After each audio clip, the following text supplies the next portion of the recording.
to touch, begin to heal, begin to restore.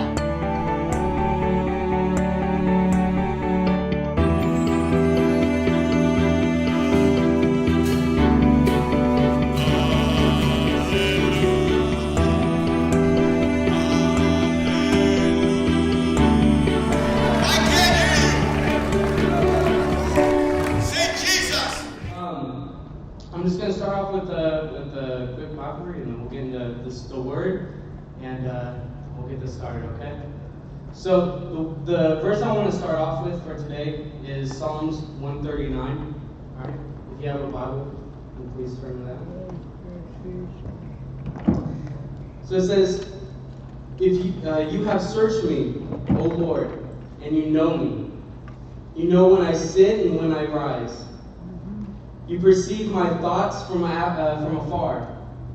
You discern my going and my laying down. You are familiar with all my ways. Before a word is spoken on my tongue, O Lord, you know it completely. You hem me in and behind and before, and you lay your hand upon me. Such knowledge is too wonderful for me, too lofty for me to attain. Where can I go from your spirit? Where can I flee from your presence? If I go to the heavens, you are there. If I make my bed in the depths, you're there too. If I rise on the wings of the dawn, if I settle on the far side of the sea, even there your hand will guide me. Your right hand will hold me fast. If I say, surely the darkness will hide me, and the light becomes night around me, even the darkness will not be dark to you. The night will shine like the day, for darkness is as light to you. For you created my inmost being.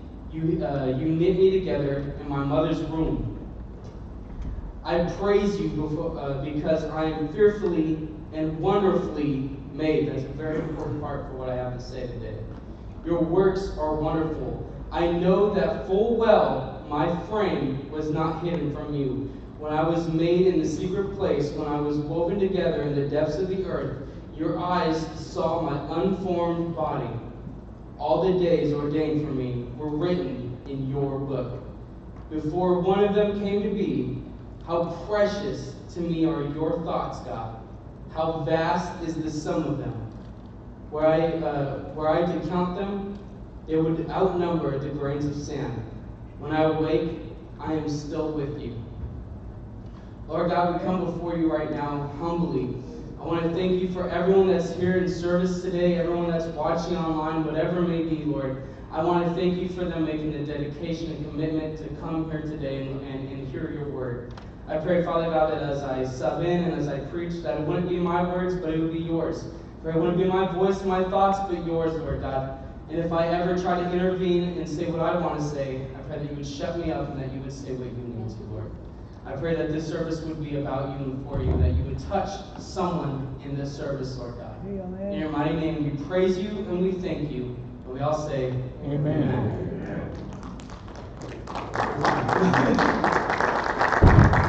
So the last time I gave a sermon here, I spoke about faith in your prayer, right? Anyone remember when I spoke last time? I was super nervous, shaking around. Nothing's changed, don't worry. But so yeah, the last time I spoke about that. Today I want to talk about our faith in our lives, all together, just our lives, right? So remember last time I was talking about if you're praying for someone, you're praying for something in your life, you need to have faith because, just as the Bible said, if you say this mountain and you have just the faith of a mustard seed, you can call to rise up and cast into the ocean, and it will. But today I want to take that away from there. I want to put it into our lives. All right. So we're all Christians, right? I hope we're all Christians. So we all say that we have faith in God. We put our faith in God. But how much do we really do that? How much do we really put our faith, trust, and confidence in God in our daily lives? And the way that the word says it is that we're supposed to do it in everything, with everything. right? But how much are we actually doing that? Right? So we put confidence in a lot of different things, right? If I'm sitting at home and pick up the remote and I tell it to go to Netflix, I have faith that it's going to go to Netflix, right? If I wait until the last moment and like I have to leave now to go to work in the morning, and I go to my car, I have faith that it's going to start, right? We put our faith in friends, family, all that stuff. But ironically, we seem to always get let down a lot, don't we? It's always that moment where like you have that beat up car and you really need to get to work and you go to turn it on and your faith gets shut. Right? It doesn't start. Right? We put our faith in a job, sometimes that doesn't pan out. We put our faith in, like I said, a lot of different things, and we're constantly being let down. By the end of today's sermon, I want to try to have you guys to the point where you stop putting your faith in those little things and that you start putting your faith in God. 100%, completely and utterly in Him. I'm going to tell a little story. All right, I like to do that when I teach. I'll tell a little bit of my background or my story, because a lot of you have known me for quite some time. Pastor, I don't know, I forget how long ago you were. But you guys know me for a long time, but I've been gone for the last 5 years, right? Only recently was I back. I think I haven't even been back for a year yet. So a lot happened in my life in those 4 years. I mean, a lot of dramatic things happened to me. I'm going to have a baby now, so there's that. But I want to go through a little bit about that. I want to show you where I went from just a Christian who said, yeah, I have faith in God, but then still worried about everything, and so where I am now. So about a little over 5 years ago, I made a decision to join the military. So I joined the Marine Corps. And I think Pastor is one of the only ones that knows, because I confided in him a lot. I fought really, really hard to get into the service. They didn't want me at first, at least the Marine Corps didn't. Army was taking me, sorry. But I fought really hard. And when I got into boot camp, it didn't take but a week for me to go, wow, God, why'd you let me do this? You know, like, why would you put this on my heart? And it didn't take very long. You question just about every decision that you've ever made in your life once you get there. Like, should I have eaten that French fry 10 years ago? You think about everything. And but that was when I started questioning a little bit, right? From there, I graduated and I went to Marine combat training, and I went to 29 Palms for my technical school as a radio operator. So basically, I just work with walkie-talkies. So that's fun. But that's what I do, and that's where I went. Now, while I was there, I was in a relationship, and after boot camp and stuff like that, it started getting toxic. It started to get bad. And you guys ever put like those when you were young, like me? But you ever put those goggles on? Like, nah, everything's fine, everything's good. Am I the only one? Okay, I'm the only one. All right. All right. Hopefully, someone that's watching online is like, yeah, they got you. No, but I put the goggles on, right? And I was like, nah, everything's gonna be all right. So it came down to the very end, and we were getting close to getting our orders. Now, getting your first orders, that's like a really big deal, because you're like, okay, this is where I'm going to be for the next 3 years. I hope I get something good. Did I do something? All right, there we go. But I hope I get something good. And around 70% of the people were getting the duty station of Okinawa, Japan. You guys ever? I didn't even hear of Okinawa before then, but I did not want to go. I did not want to go. And I was praying profusely not to get Okinawa, Japan. Because I knew the stress it was going to create on my relationship, on my life. Plus, I had never been that far away from home for that amount of time, other than boot camp. And I just didn't want to do it. I really didn't. And so finally, I got my orders. And on my orders, they don't tell you exactly what unit you're going to. They like to make you play a game. And they give you what's called a RUC. It's this little number that's associated with a unit. And so I get my rut and I Google it because absolutely everything is on Google, including us. But I Googled it and I found out, okay, cool, I'm going to 1st Battalion, 12th Marines, 3rd Marine Division. I seen 3rd Marine Division, I was a little nervous because 3rd Marines is in Okinawa, Japan. And I did a little bit more research and I found out, oh, it's in Hawaii. Interesting. I didn't know how to feel about that, right? Because I was like, you can't be mad. God's sending me to Hawaii, right? But he sent me in the middle of the ocean between Okinawa and here. And was like, yeah, I'll put you there. That was when I learned that you have to be very specific when you pray. Because if you're not, he'll give you whatever's in that bandwidth, right? Whatever's in there. You got your left and your right lateral limits. If you just pray, God, I need to get to work today. There's a big difference between a Porsche and a tricycle. Okay? You got to be specific, right? Like I need this person to take me, right? But that was when I learned that I need to be very specific when I pray because He won't answer prayers. I did not get Okinawa, but I did get an island in the middle of the ocean. Again, Hawaii, beautiful. And ironically enough, I ended up going to Okinawa twice in my time being there for deployments. And I thought that was pretty funny. But both times that I went there, I found myself in like really deep despair. Right? The first time I went, I found myself in this little loop that young Marines find themselves in when they go to Okinawa. And that is that there is absolutely nothing to do. Nothing. But the PX is right there, and they have a lot of beer. So I found myself in that predicament the first time I went, because there was nothing to do, at least I was too dumb to see something to do. And things were getting shaky, things were getting rocky with the relationship, with at home, stuff like that, and I fell into that. I came back to Hawaii after the first time, and everything was good. Got back into everything. And you ever notice that when things are starting to go good, when things are really good, that's when the enemy's going to get you? You know, that's when he really starts coming after you. Well, I went to a Hillsong conference, or concert, and that was the first time Hillsong United had ever gone to Hawaii. And I was like, I get to go to this concert. So I love Hillsong United. I love their music. So I went to that concert, and man, I was blessed. Like, I was really, really blessed. And as soon as I got back to the barracks, I found something out, and it just completely destroyed me. Right? That whole blessing that I have completely destroyed me. And the whole time I'm sitting there, I'm thinking, why? Why, God? Like, I would never sit there and, like, blame God for anything. But I was always questioning why. Why? Right? We always find ourselves doing that a lot in life. It's questioning God, why? Well, the second time I went on my deployment, I was there for a little less than a month.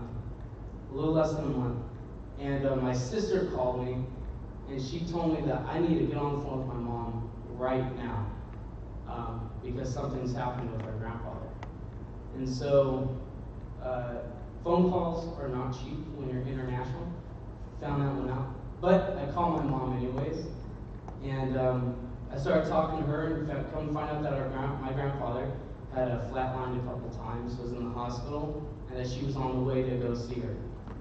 And I took that time where I didn't pray for God to do a healing. I prayed for His will to be done. Like, God, whatever it is that your plan is, let your plan come true. Let your plan, follow through. And I did say, though, I was like, all I want, though, is for my mom to get there. Just don't take me yet, But I had faith that what God's plan whatever God's plan was gonna happen. I knew that was gonna happen. And so my family got to the hospital and everything like that, and then he passed away. So about a week later, they allowed me to come home to bury him, and we did. In that time frame of me being home, that relationship that I was in had ended. And so I had three things on my plate. I had my grandfather, who I took care of before I joined. That toxic relationship that had just ended, and then now I have to go back to Okinawa. I hate going there. But now I'm going back. I'm going to be by myself. So I got back. I fell into the darkest place that I have ever been in my entire life. I mean, a really, really, really dark corner. And I stayed like that for a good little bit, for a good little while. And this is funny. It's always difficult for me to tell this because I always said I wasn't going to do this. But then I met my wife. We met on like this online thing. So when I got on there, I was really, really lonely. I just wanted someone to talk to, right? Now, granted, she's from Oklahoma. I had no expectations of ever meeting her. I just wanted someone to talk to, right? You guys ever get to that point where you just want someone to talk to? That's where I was. Come to find out, she's a pretty awesome gal. And we started talking a lot more, started visiting each other, and then we got married later on. But while I was on that deployment, like I said, I was in a very dark, dark corner of my life. And God had sent her in my life. Amen. And pulled me out of that dark corner. Right? God knew that I was in a very bad position, and He pulled me away from it with her, using her. And so we got married, and I moved her out to California. And then I told her something, and she held it. She's held it ever since. But I was sitting back and I was thinking of everything that had happened in my life. Right, everything. I'm only 24, so it's not like there's a big timeline there. But there is for me, all right? And it was like little snapshots, like, okay, this happened, and I did this, and I did this, and I wasn't proud of that, but that happened, and then I did this, and God, that really hurt. And I started looking back and I was like, oh my God. All of these things that happened made me where and who I am today. And that's the case for all of us. Right? You are a product of what happened before. Right? Different decisions that you made. Maybe you decided to take that job and now you are where you are, or you didn't decide, so the same thing. Right? So that was like the moment in my life where I was like, oh, I had to go through this. Right? I had to go through this to get to where I am. And then it really all came together when my daughter Amelia was born. And I was like, I can't believe that I could have messed something up and then not had this. You know? And I was thinking about just how good God is. Yes, amen. So, we all know Jeremiah 29:11, right? Right? Yeah, I mean, almost everyone knows it, I would hope. So he says, for I know the plans I have for you, declares the Lord, plans to give you a hope, future, prosper you, not to harm you. Right? So everyone knows that verse. When I read that verse, and I think about what I did, what I had to go through in the service and meeting my wife and everything, I think of, the image I get in my head is two paths. Right? You have the path that God has made for you over here. And then you have the path that Satan is following right next to you. Like parallel, right? This one leads to life, and this one leads to destruction. And in the middle, in my head, what I see in the middle is like a thorn bush, right? Just a giant row of thorns. But the thorns only face away from God's path. And so when I think about it, I see we walk on this path that God has laid down for us. Because he laid it down for us. It may not be an easy path, but it's definitely rewarding. And we're walking on this path, and Satan's over here, and he starts tempting us, right? He's like, oh, look at this. I got this for you. I have this for you. And so we get distracted, and we start walking through the thorn bushes, but it doesn't hurt because they're not facing towards us. All right? And so we start walking through, and we get to the other side. We get to the enemy's path. It's easy. It's nice. But it's also very destructive, right? Drugs feel good while you're doing them, but you just don't notice the complete death that it's giving your body while you're doing it. You know what I mean? It's the same thing. That same thing with that path is that it may feel good, but it's killing you.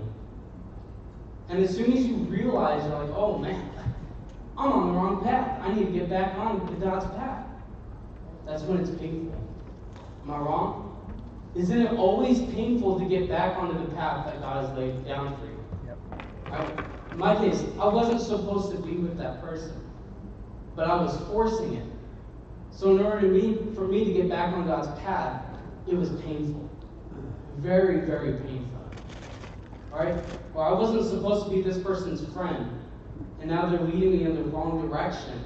Now it's painful to get back.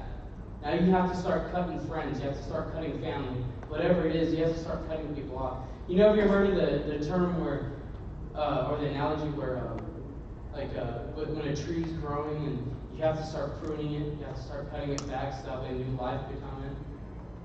Right? Fires are very disruptive, very destructive and deadly, but they also are the only source of life in the forest. Right? Without the fire coming through, the seeds can't crack open and form new life. Sometimes we do need a little bit of fire in our life. Sometimes we do need a little bit of pain in our life to get back to the path, because we made the choice to get off. And one thing that always helped me, that I was always able to look to, is Jeremiah 29:12 and 13. And I always look at the same as that as John 3:17.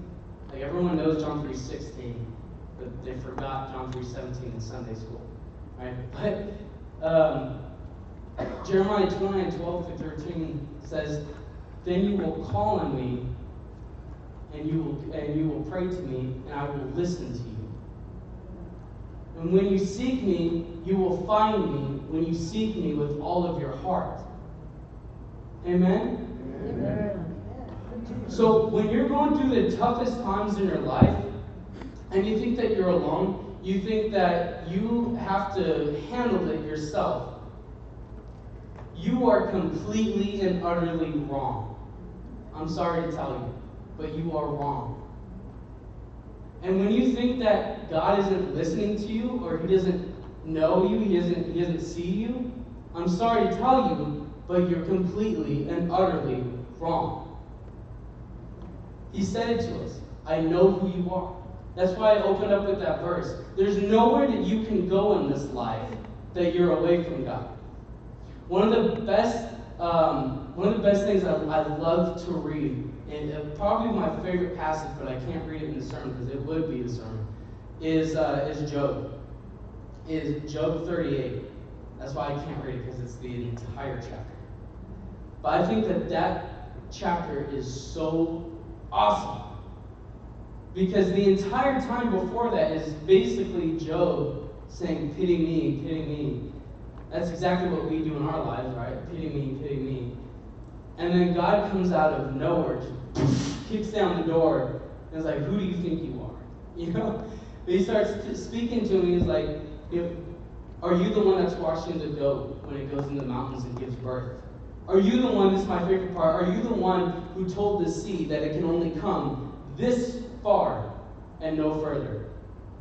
God, think about that. Our God is so awesome that He can tell the ocean that He can only come this far and no further. Right? He knows when the birds eat. He knows when the goats give birth. Just the wild animals. He was the one that formed the earth and formed the stars. He was the one that did all of this stuff. But yet, we have a hard time letting go and letting Him do His thing.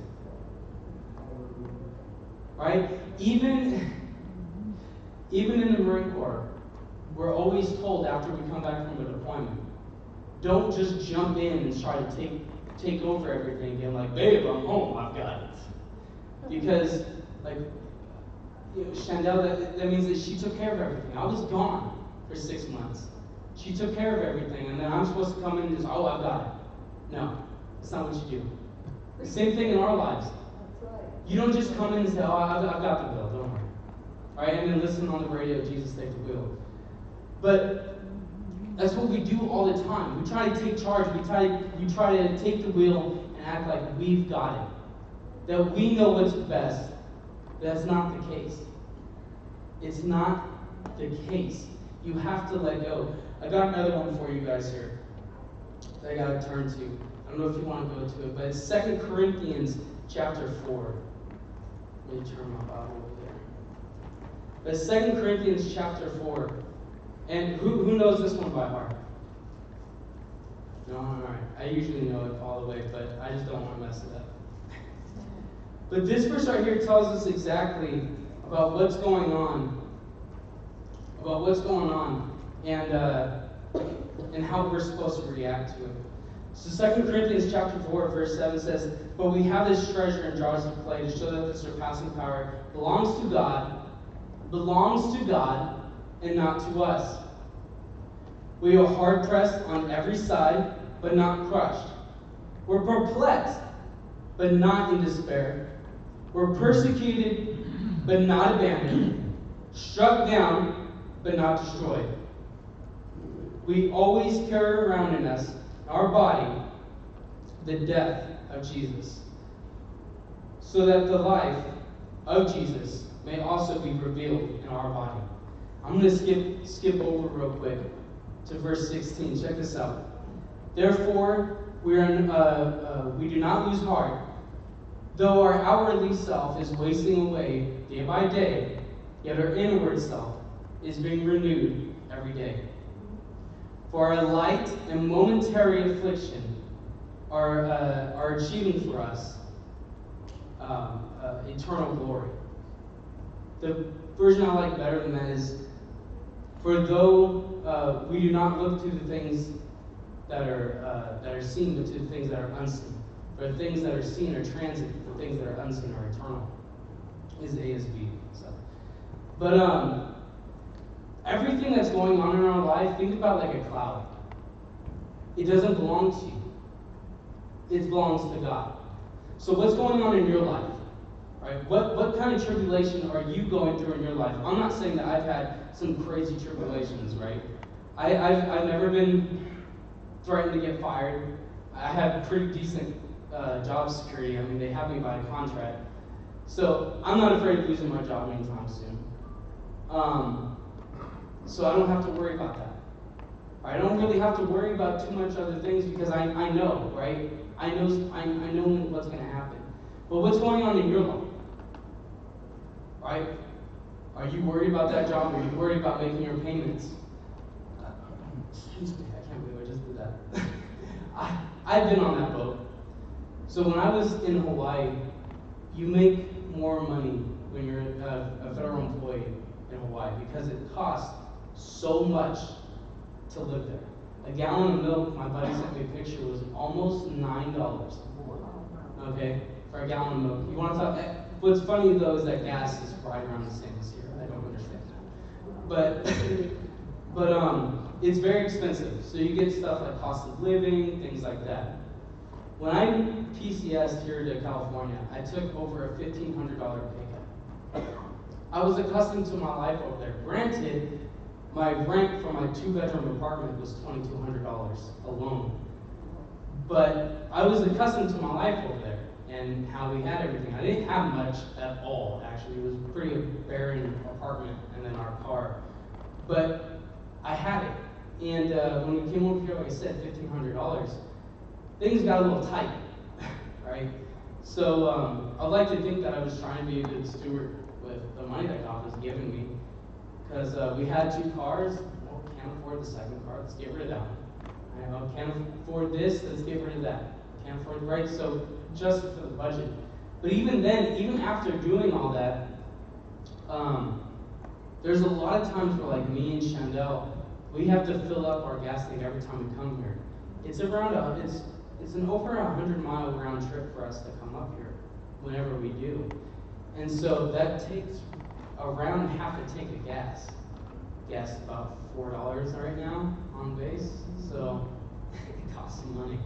But there's a lot of times where we're putting gas in the gas tank and we're just, like I was looking at Chandel once and I was like, I don't know what we're going to do.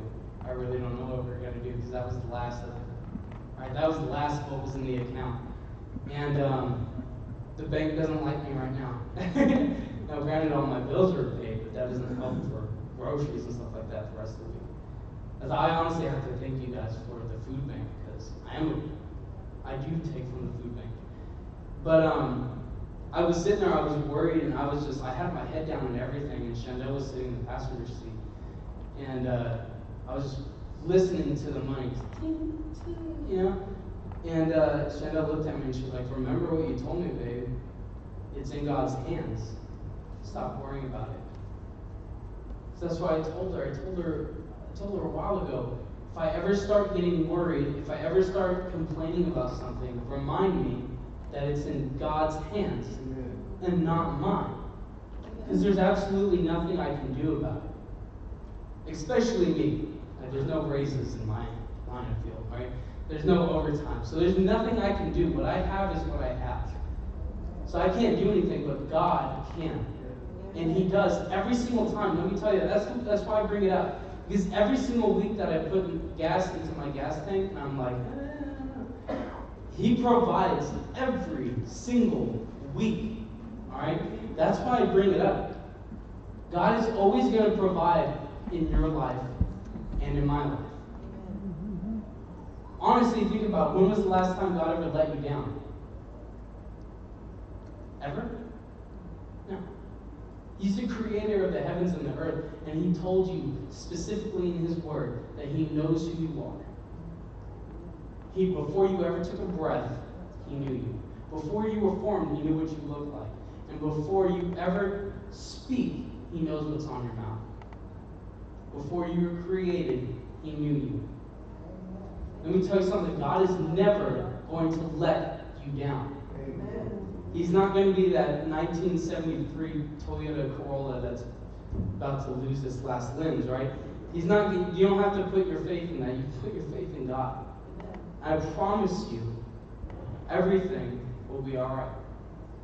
Now, don't get me wrong. Right? I was reading a book. It's called Not a Fan, and I was reading that while I was in the field. I had some time on my hands, and wow, that book was really good.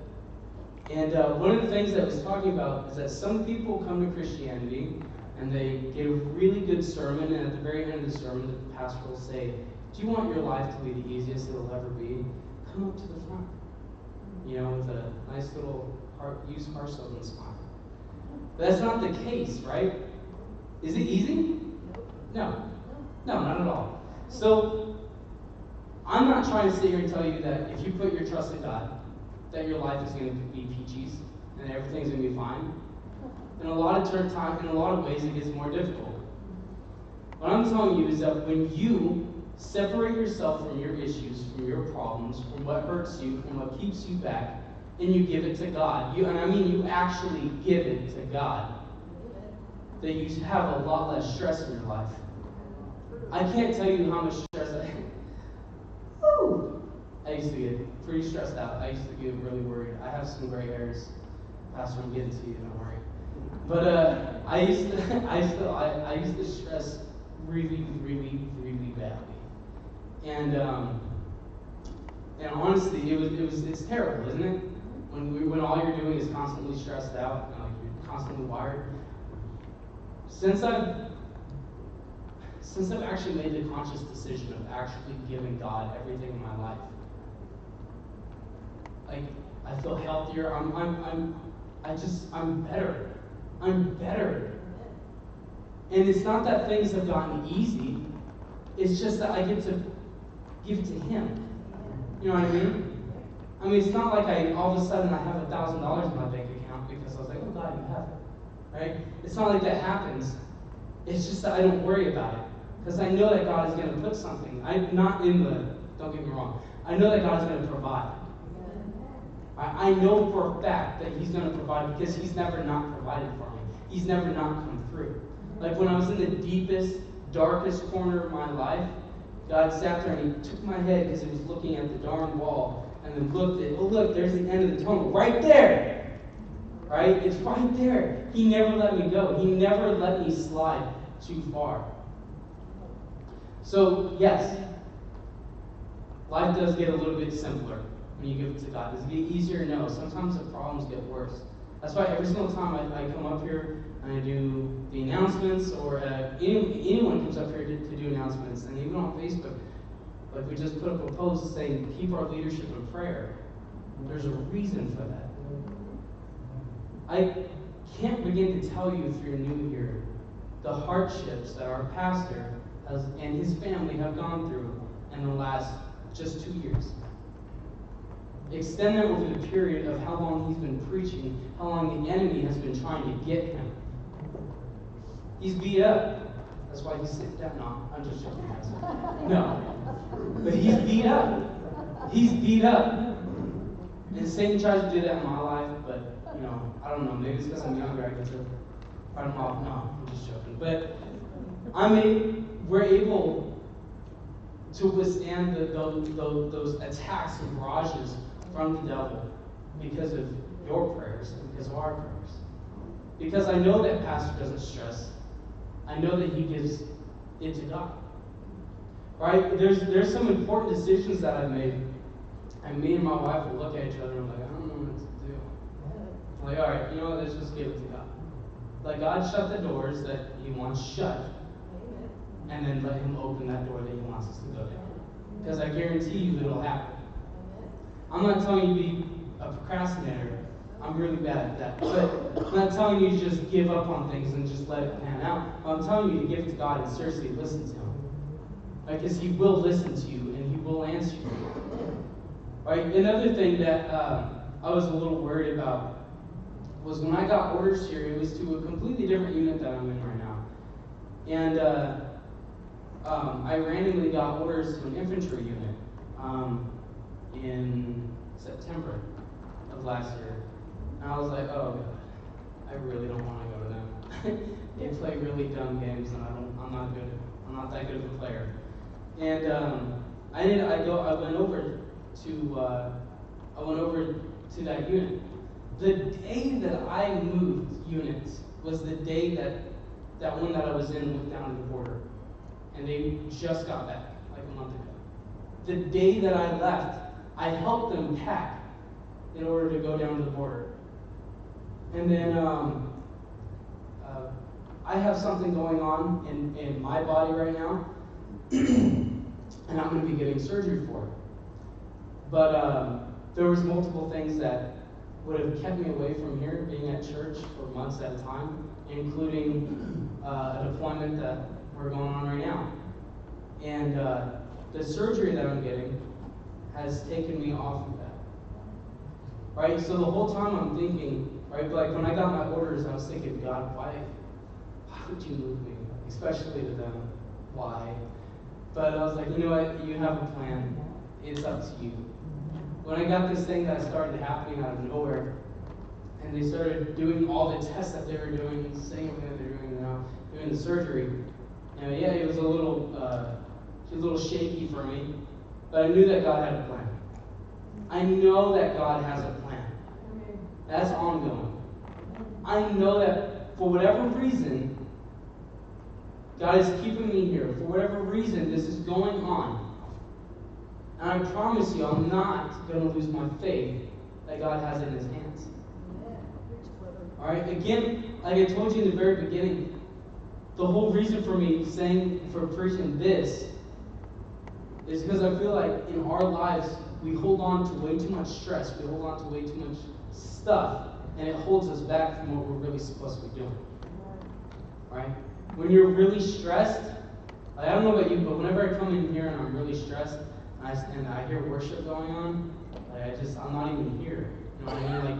Like, I can't even get into the worship. Or I can't even get into the service. It holds me back. I can't, whenever I'm super stressed and I see someone that's struggling on the street, I'm less inclined to go talk to them and minister because I'm stressed. I don't want to talk to anyone. You know? Contrary to some people's belief, I know I talk a lot to a lot of people, but I like being to myself a lot as well. And it is difficult for me to go up to people just because I like, kind of being closed off, but an introvert. kind of an introvert. I guess a lot of pastors actually are introverts. I found that one out. But I do that. So when you add a little stressor in there, it just makes it so much worse. So again, I think that when we don't let go of what's going on in our lives, it just destroys us. And it makes us less inclined to really get into the worship. It makes us less inclined to really listen to the Word of God when it's preached here every single Sunday. I want to ask, who here is dealing with a stressor in their life of any sort, but it's actually affecting you? I'm dealing with stressors right now. I'll be honest, I have a superior that is on me, like writing me every day. That's a bit of a stressor. But I want to give that up. I don't want that to be able to bother me. Alright, so I want to ask, is the worship team in here?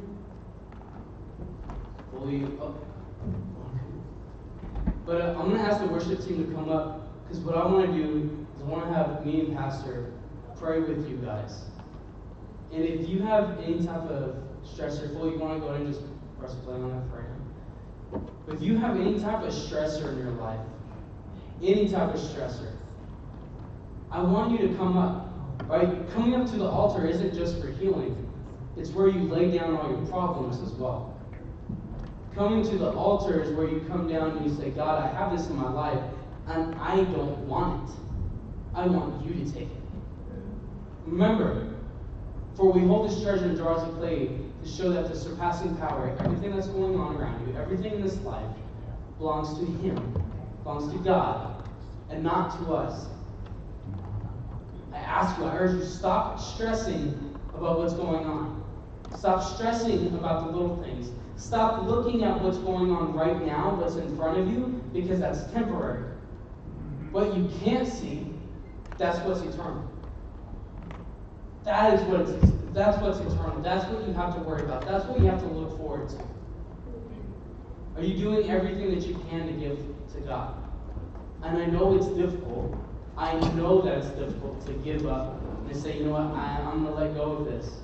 I don't know how I'm going to make my car bill or my car payment. I don't know how I'm going to make my mortgage or my rent. I don't know how I'm going to do that. But I'm going to stop stressing about it and I'm going to give it to God. I'm going to let Him deal with this. I'm going to open up and I'm going to listen to what He has to say. Actually listen. Because if you sit there and you're thinking, you're just praying, you think, like, I'm just praying, no one hears me. He's not, no. He says very specifically, for you call on me and you pray to me, and I will listen to you.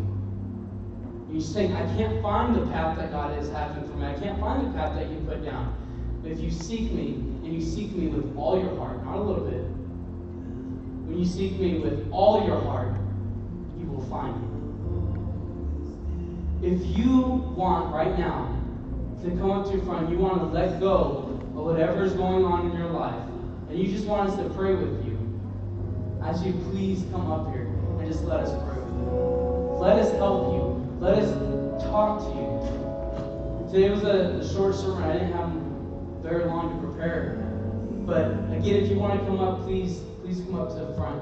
Pastor and myself will pray with you. Thank you. Guide you and lead you in the name of Jesus. And as you go today, go in peace. Let's give Adam a big God bless you.